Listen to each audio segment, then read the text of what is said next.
Ethan Carter stared at his phone in disbelief as a message from his old classmate lit up the screen. "Come on, Ethan. You owe me from that physics final back in senior year." Jake Ramirez's voice crackled over the speaker. "It's just one evening," he urged. Ethan swiveled his high-backed chair away from his standing desk and looked out over the San Francisco skyline from his penthouse office. Running Carter Tech came with perks, but it also meant that people like Jake felt entitled to ask for favors. "That was 10 years ago," Ethan muttered, scrolling through old yearbook photos Jake had sent. "I didn't even know her properly." "Exactly. You never knew Olivia Chun, but you saw how everyone treated her. And you did nothing," Jake accused.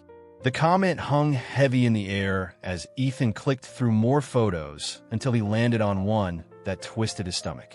There was Olivia in her senior year, huddled behind thick glasses and braces, trying to vanish into the background. "And now she's a doctor," Jake continued. "A pediatric surgeon, actually. Pretty impressive for the girl everyone used to tease." "Hey, come on," Ethan interjected. "We were kids. It was dumb back then. Now prove you've grown up. Ask her to the reunion ball." Ethan minimized the photos and opened Carter Tech's latest stock report. "She might say yes. Just try. Show her that not everyone from back then was a jerk." "I wasn't that mean to her," Jake protested. "No, you were even worse, completely indifferent." Ethan hesitated, finger hovering over the end call button. "Why do you care so much, Jake?" he asked. There was a pause before Jake replied, "Because I was one of the worst, and now I want to set things right. I want to give her a chance to show who she really is, and maybe show you something, too." Ethan opened his calendar. The reunion ball was 6 weeks away. "Fine, I'll reach out. But if she says no, it's on you." Jake exhaled in relief. "Her professional contact is on the alumni website." "Thanks, Ethan." After hanging up, Ethan stared at his phone for a long moment before firing up his browser. A few clicks later, he had found Olivia Chin's profile at City Children's Hospital. In her headshot, she was a determined woman in a white coat, glasses still in place, and with that guarded look. Ethan's fingers danced across the keyboard as he drafted. "Dear Dr. Chun, you might not remember me from Riverside High. I'm Ethan Carter, class of 15. Our 10-year reunion ball is coming up, and I wondered if you'd consider being my guest." He deleted it immediately. Too formal. Too fake. He tried again. "Olivia, Jake Ramirez suggested I contact you about the reunion ball. I know high school wasn't great, but..." He stopped, then his intercom buzzed. "Mr. Carter, your 2 o'clock appointment is here. Give me 5 minutes." Taking a deep breath, Ethan typed one more time. "Hi, Olivia. It's Ethan Carter from Riverside High. Honestly, I'm not sure how to write this email. Jake pushed me to ask you to the reunion ball, but now that I'm writing, I realize how presumptuous this might seem. We never really connected in school, and I was part of a crowd that made things harder for you, even if I just stood by. I'd like to attend the ball with you, not out of pity or guilt, but because I believe we're both different people now. You're a successful surgeon, and I'd love to hear your story. If not, just tell me to get lost." Before he could overthink it, he hit send. Meanwhile, during a presentation halfway through his meeting, his phone buzzed with a new email from Dr. Olivia Chun. For the first time in years, Ethan's hands trembled as he read the message. In the operating room, Dr. Chin's voice was steady despite the tension. Her team moved like clockwork as she focused on a small patient, a cleft palate repair offering another chance at a better life. The anesthesiologist reported that everything was on track. The rhythm of surgery calmed her nerves, easing the anxiety that had built since receiving Ethan's email that morning. In that operating room, she was simply Dr. Chun. No high school drama, just skilled hands and unwavering focus. After the surgery, as Olivia peeled off her gloves and mask, she massaged her shoulders to release the lingering tension. The procedure had gone well, routine even, but her mind kept returning to that email and waiting for a reply. As Dr. Amanda Reed, her mentor, commented on another flawless repair, "That's the best we've got for pediatric facial reconstruction." Olivia managed a small smile. "Just doing my job." Dr. Reed leaned casually against the sink. "By the way, the hospital board loved your proposal for the new craniofacial center. They're really interested in your focus on psychological support for patients. Personal experience helps." Olivia muttered something, then immediately regretted it. Dr. Reed's expression softened. That reminds me, aren't you due for a high school reunion? The nurses have been talking about it since Megan's going too. Olivia dried her hand a bit too forcefully. I got an interesting invitation this morning, actually. Oh, Ethan Carter wants to take me to the reunion ball. Dr. Reed's eyebrows shot up. Carter Tech's CEO? I heard he's been in the news recently with some revolutionary medical software. Olivia checked her phone. The email notification still glared at her, almost mocking her. This was significant. Olivia sank onto a break room couch, finally allowing exhaustion to show. She recalled how, back in high school, she wasn't actively cruel, but she was part of a clique that made life miserable. Whispers in hallways and stifled laughter. Dr. Reed sat beside her. And now he wants to be your knight? She said. More like Jake pushed him into it. Wasn't he the one who started that ugly duckling chant at graduation? Yeah, that's him, Olivia said, pulling up the email again. At least Ethan was honest about it. Dr. Reed read over her shoulder. Surprisingly genuine for a tech CEO, but you don't owe any of them anything. Olivia paced the small room, then admitted, part of me wants to go, not for them, but for me, to prove that I made it despite them. No, Olivia stopped at the window, gazing out at Boston's skyline. I want to show myself I'm not that scared anymore. I'm just me. She adjusted her glasses, a nervous habit she'd never managed to shake. I'm not ready for their judgment again. Her phone buzzed with another consult call. Sleep on it, Dr. Reed advised. You still have time to decide. As Olivia moved to her next patient, an idea began to form. She remembered the masks used in reconstructive surgery planning, tools that allowed patients to see possibilities without fear. During her afternoon rounds, she drafted and deleted several responses before finally writing. Ethan, I appreciate your honesty about Jake's involvement. Since we're being upfront, I've dodged all alumni events for obvious reasons, but I have a proposition. I'll attend the ball with you, but on one condition. I'll wear a masquerade mask the entire evening. No one sees my face until I choose. If that's too weird for you, I get it. She hit send before her courage could waver further. Moments later, she was called into the ER for a trauma consult. It wasn't until hours later, while finishing her notes, that she saw his reply. Intriguing proposition. Can we discuss it over coffee?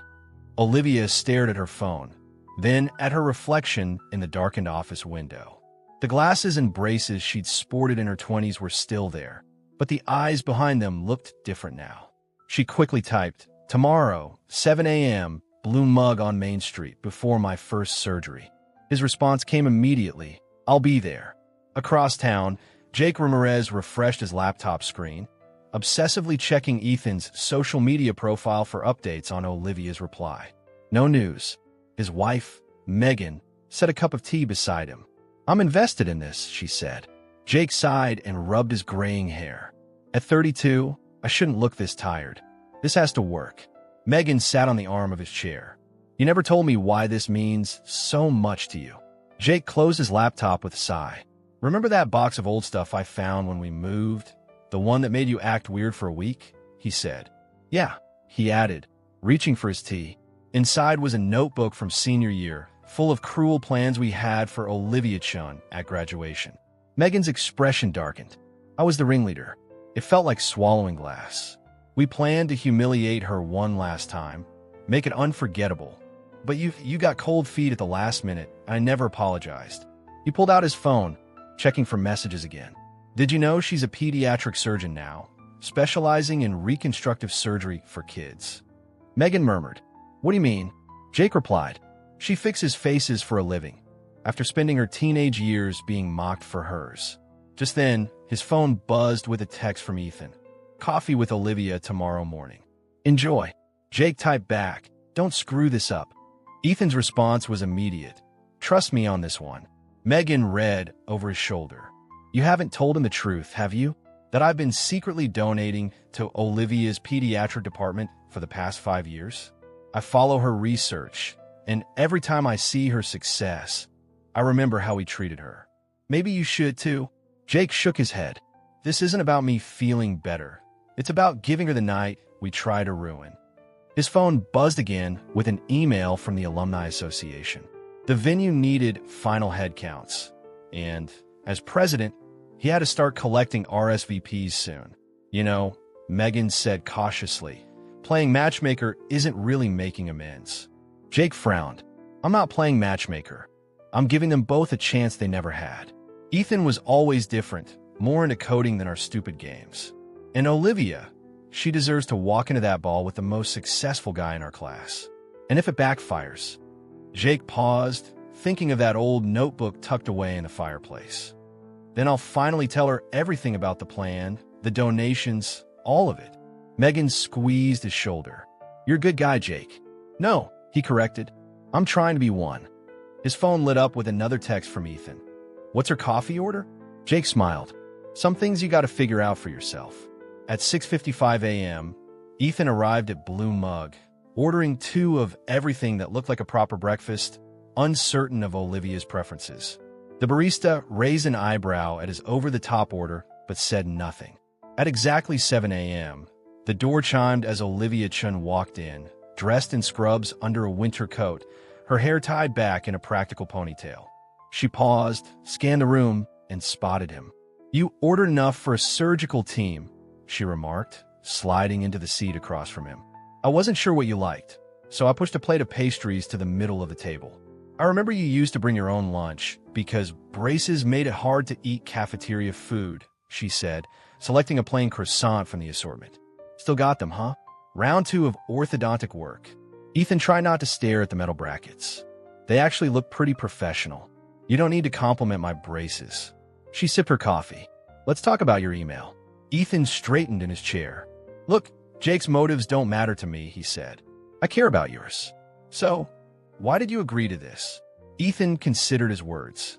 Honestly, at first it was because Jake can be persuasive. But after I Googled you and read about your work, pediatric reconstructive surgery is impressive. I got curious. Olivia broke her silence into small fragments. Is this where you say something about inner beauty? No, this is where I ask about the mask idea. Ethan replied, leaning forward. Why the mask? Because I want an evening where people talk to me before judging my face. Olivia met his gaze. You run a tech company. You know all about controlling variables. So, I figure, aren't we both part of a social experiment? Are we? Ethan asked. Outside, Boston was waking up, and commuters filled the streets. Fair point, he said. But if we do this, we need some rules. Olivia pulled out her phone. I've got a surgery in 40 minutes, so let's make this quick. Rule 1. No revealing my identity at the ball. Ethan nodded. Agreed. Rule 2. You can't just hide in a corner all night. Rule 3. No photos. The Alumni Association will have photographers, so I'll leave before anyone can unmask me. She glanced at the clock. Rule 4. If anyone asks, we met recently at a medical technology conference. Not a total lie. I was at Health Tech Boston last month, and you were in a different session. Obviously, Ethan replied with a chuckle. Olivia gathered her things. Final rule. I'm not your charity case or your redemption project. Ethan stood up too. So what's it then? She paused, hand on her bag. It's 2 grown-ups choosing to confront their past on their own terms. Then, as she headed for the door, she turned back and added, Oh, and Ethan, next time just get black coffee and a plain croissant. Some of us don't like complications with breakfast. After she left, Ethan looked at the untouched pastries and then at his phone, where Jake's latest text glowed. How did it go? Ethan typed back. I think we're both in over our heads. Jake's response came quickly. About time you both learned to swim. 2 weeks after their first meeting, Ethan and Olivia met in another coffee shop in the late afternoon. Medical journals lay scattered across the table, mixed with printouts of past reunion ball photos. These masks are awful, Olivia complained, flipping through images from a Venetian-themed fundraiser. They barely cover anything. Would you prefer a full-face mask? Ethan, not looking up from his journal as if he were trying to understand, said, like something out of a Phantom of the Opera. I was thinking something more detailed, she countered, pulling out her tablet to show him a design. A mask covered in intricate metal work and crystals running from the forehead to the cheekbones. It's expensive, Ethan noted. But I can afford it. Her tone held a slight edge. Surgeons make decent money. I didn't mean it like that. I know what you meant, she said softly. But this isn't about money. It's about control. Ethan set his journal aside. Can I ask you something? Why did you agree to all this? You could have simply ignored my email and moved on. Olivia paused, stirring her coffee. You know what I tell my patients before facial reconstruction? Changing their face doesn't change who they are. It just lets the world see them more clearly. She met his eyes. I'm not hiding behind a mask, Ethan. I'm forcing people to see me clearly for the first time. And what I see is up to you. She neatly stacked the journals. But first, we need to practice being seen together in public. The ball is in 4 weeks. If we show up clueless about how to act around each other, people will notice. Ethan leaned back. So what do you suggest? Dinner at a quiet spot? Normal conversation? She checked her calendar. I'm free Thursday evening. Do you want to practice dating? I want to practice being comfortable around each other, so no one questions why you're my date at the ball. She looked up. Unless you're not okay with that. No, it's logical, he said, pulling out his phone. Thursday works. Somewhere quiet. No chance of running into anyone from Riverside High. I know a small Italian restaurant in Cambridge. Perfect. She gathered her things. Oh, and Ethan, we're something normal. Not your $1,000 suits. We're practicing being comfortable, not impressing anyone. As she left, Ethan realized he had just agreed to a fake date to practice for the ball. His phone buzzed with a text from Jake. Any progress? Ethan looked at the journals Olivia had left behind, each filled with articles she'd published. He typed back, "It's complicated."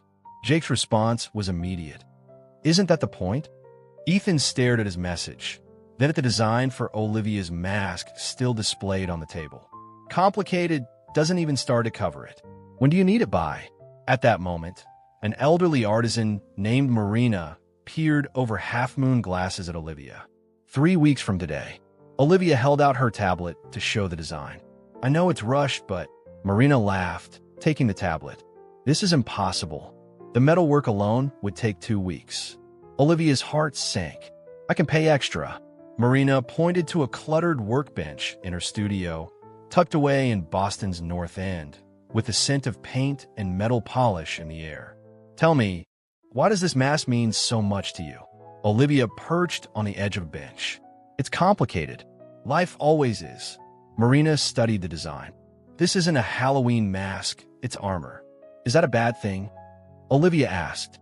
It depends on what you're fighting, Marina said, scribbling measurements into a worn notebook. Every mask tells a story. What's yours? Olivia hesitated. High school reunion. Marina's knowing smile made Olivia uncomfortable.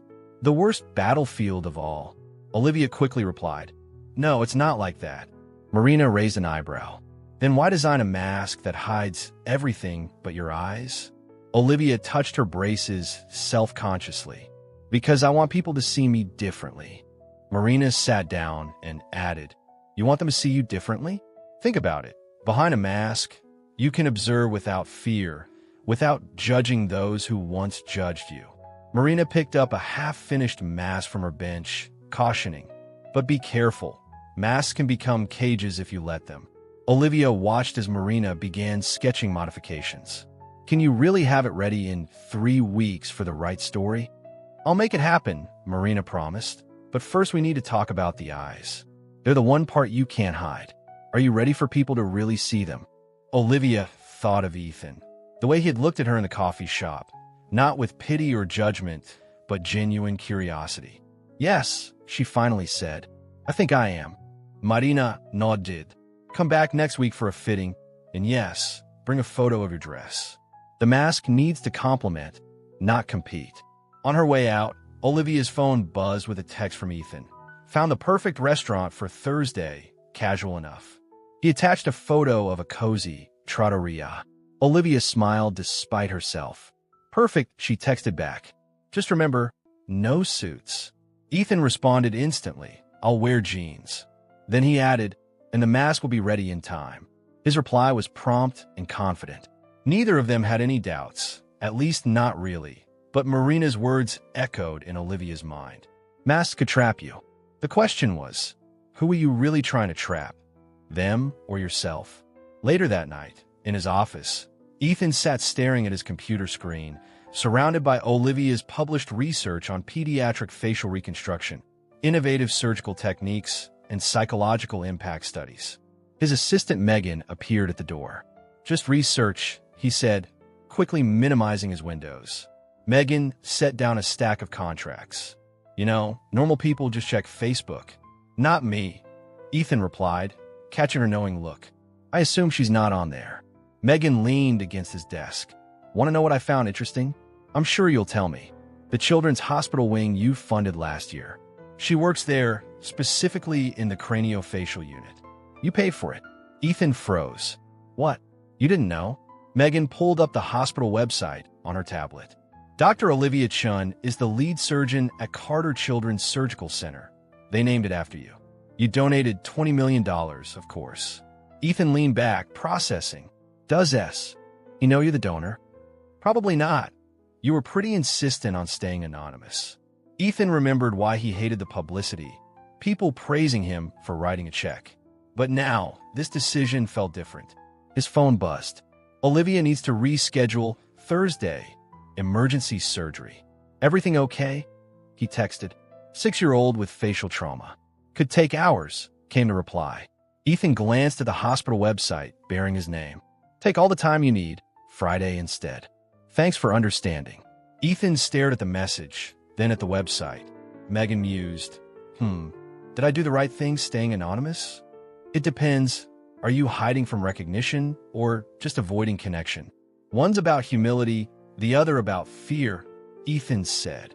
His phone buzzed again as Olivia sent a photo of her mask in progress, delicate metal work beginning to take shape. "It's beautiful," he texted back. "It's coming along nicely."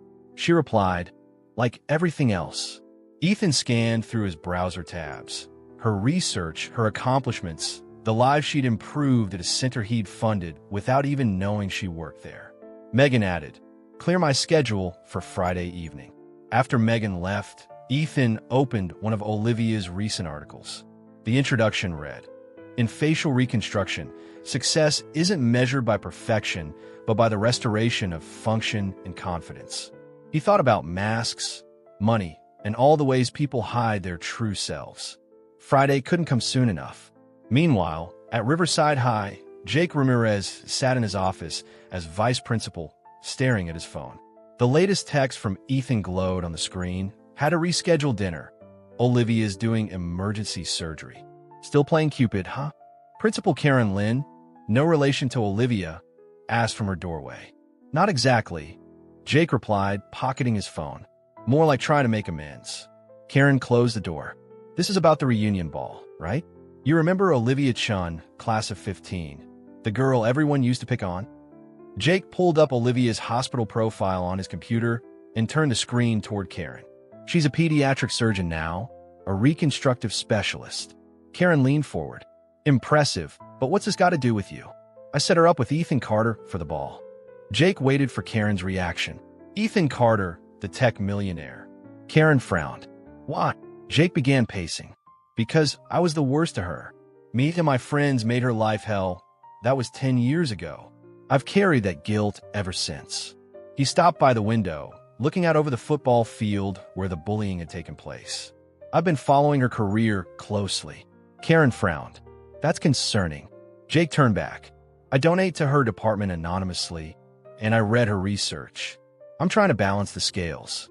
Karen was silent for a moment. "Does she know any of this?" "No, and she can't yet." "Why not?" Karen asked.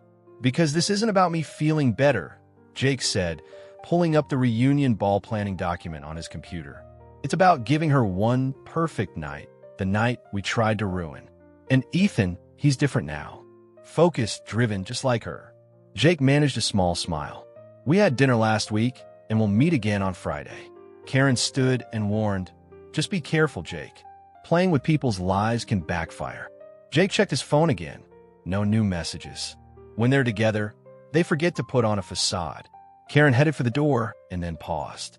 "You know what the irony is? You're the one wearing the biggest mask of all." After she left, Jake opened his donation records. Next month's payment to the hospital was due. his personal contributions made in monthly installments. His phone buzzed with a message. Ethan found out something interesting about Olivia's hospital.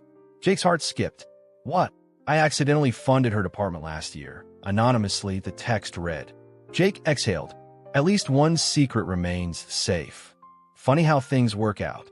He typed back, then stared at his own donation records and wondered if Karen was right. Maybe he was the one hiding behind the biggest mask of all. Later that evening, during a video call, Olivia looked at Ethan's outfit. You don't have to wear that, she stated flatly. The ball is tomorrow, and we're doing final checks. What's wrong with it? Ethan glanced down at his tuxedo. It's too CEO-ish. Olivia gestured. It's all right. The point is to blend in. Ethan loosened his bow tie. Okay, what do you suggest? The charcoal suit you wore to dinner last week? Less Wall Street, more human. After a brief pause, he reappeared in a different suit. Better, he asked. Much better, Olivia said, holding up her own garment bag. Look at this, a midnight blue gown, simple and elegant. Nothing flashy. Perfect, Ethan whispered. Olivia quickly replied. Marina is dropping off the mask tonight. A final fitting. I'm nervous about wearing a mask to hide from people who made my life miserable 10 years ago. She attempted a laugh. Why would I be nervous? Ethan sat closer to his camera. We can still back out if you want. No, she said firmly. I need to do this. She hesitated. Just don't let go of my hand when we walk in, okay? He checked his watch. Speaking of Marina, I should let you go. Olivia reached for her laptop to end the call, then paused. Thanks for understanding. After the call ended, Olivia stared at her reflection on her dark laptop screen. Her phone buzzed with a message from Marina. Outside, with your armor, warrior. Taking a deep breath, Olivia headed downstairs. Tomorrow would change everything, one way or another. Across town, Ethan changed back into casual clothes. His phone lit up with a text from Jake. Everything ready?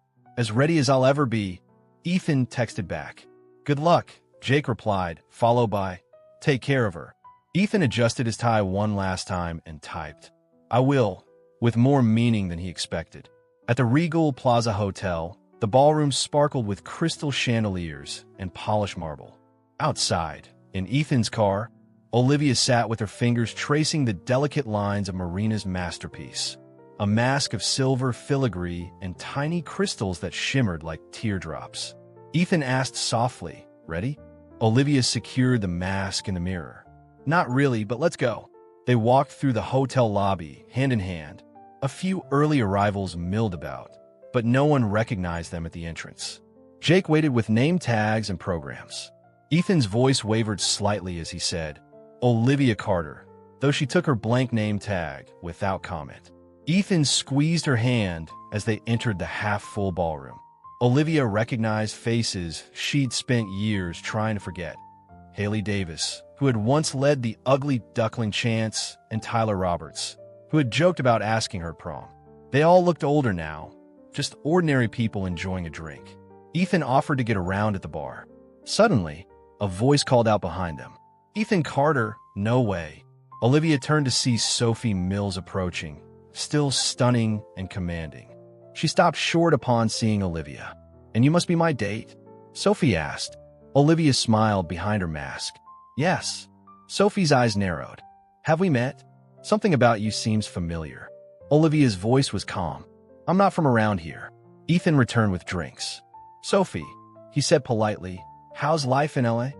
Oh my God, you have to hear about my new startup. Sophie launched into a story, barely glancing at Olivia under her mask.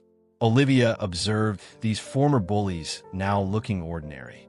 Sophie's laugh was a bit too loud, her gestures overpracticed as more classmates approached. Ethan handled the introductions smoothly, never revealing Olivia's identity. When someone asked about her, she replied confidently, I'm in medicine, surgery, actually. How did you two meet? Someone asked. At a medical technology conference, Ethan said with a practiced lie. As the evening went on, Olivia realized something strange. She wasn't afraid anymore. These people, her former tormentors, no longer held any power over her.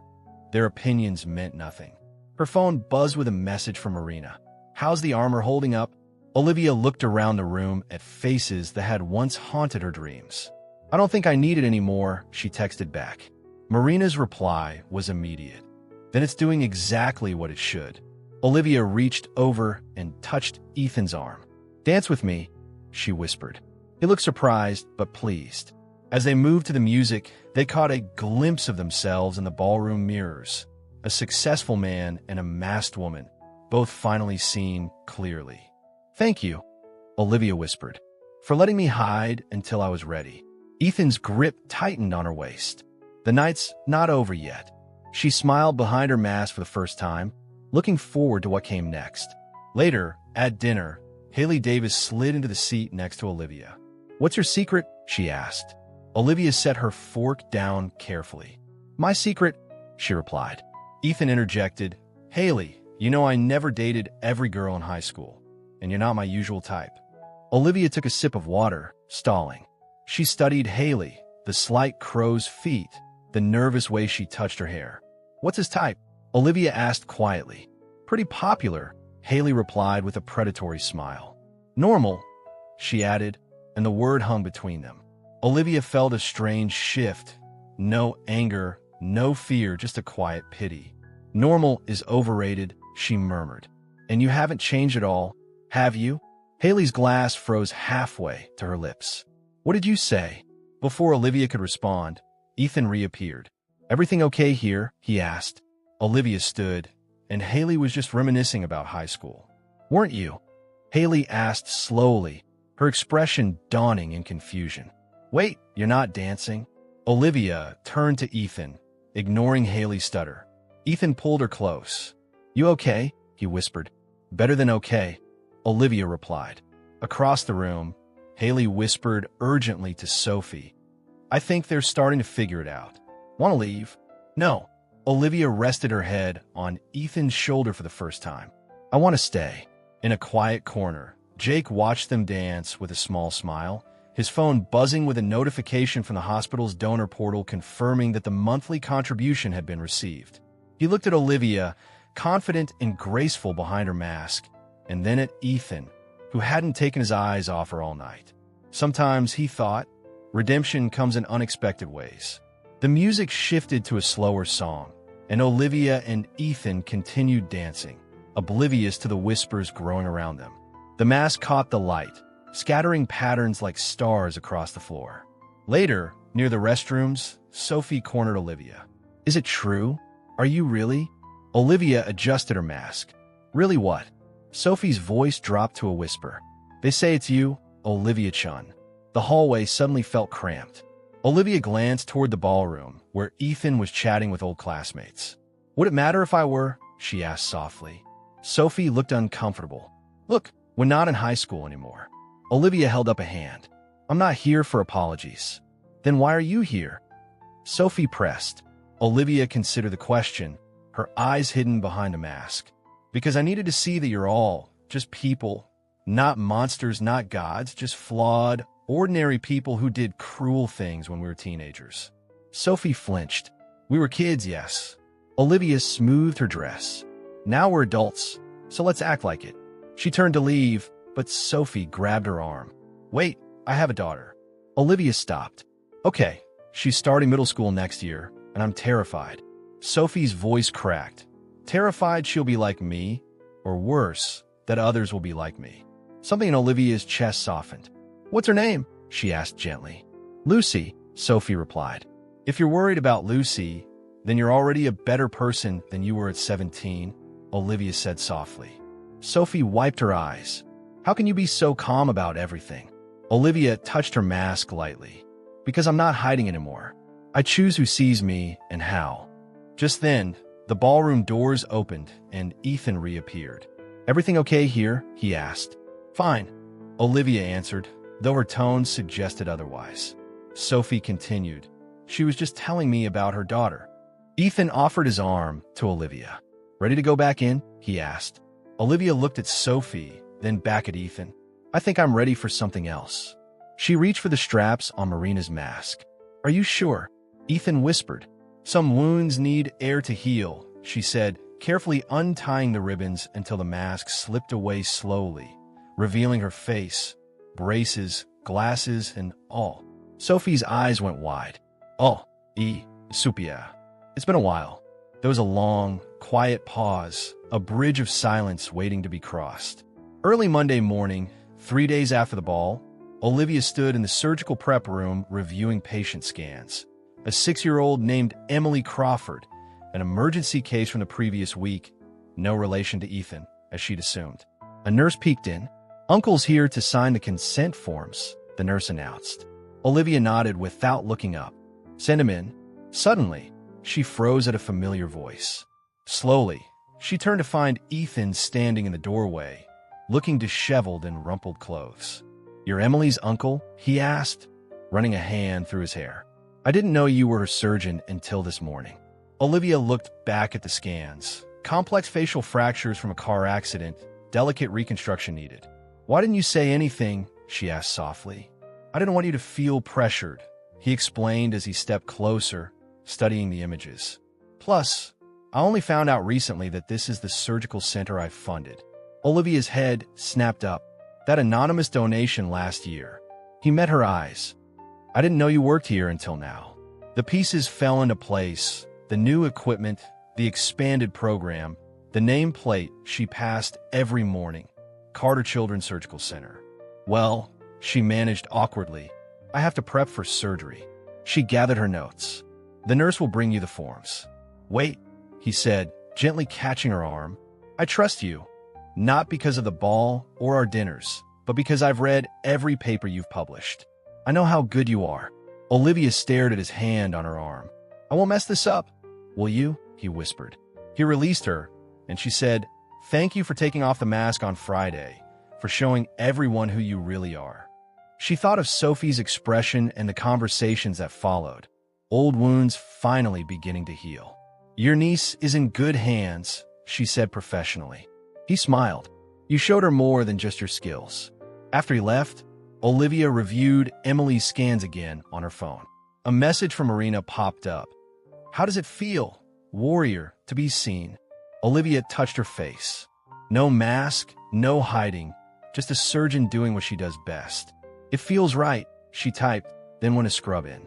In the hospital room, little Emily's voice was muffled by bandages. "Will I look normal again?" Ethan looked up from his laptop, where he had been working remotely for 3 days. "Hey, kiddo, you already look perfect to me." "The other kids will be jealous," he said, moving to sit on her bed. "You're braver than all of them." A knock interrupted them. Olivia entered, tablet in hand, her white coat crisp despite the late hour. "How's my favorite patient?" she asked, checking Emily's vitals. Dr. Chin's soft words reassured. "She makes me feel better." Emily piped up. "She has braces too." Olivia smiled, adjusting her glasses. "That's right, and guess what? I got teased about them when I was young too." Emily brightened. "Really? What did you do?" "I decided to become a doctor who fixes faces," Olivia explained. Sitting beside Emily, Olivia added, "Sometimes the strongest people know what it's like to feel different." Ethan watched them together, his niece and the woman he'd been afraid to truly see since high school. Later, Olivia caught Ethan's gaze, and an unspoken understanding passed between them.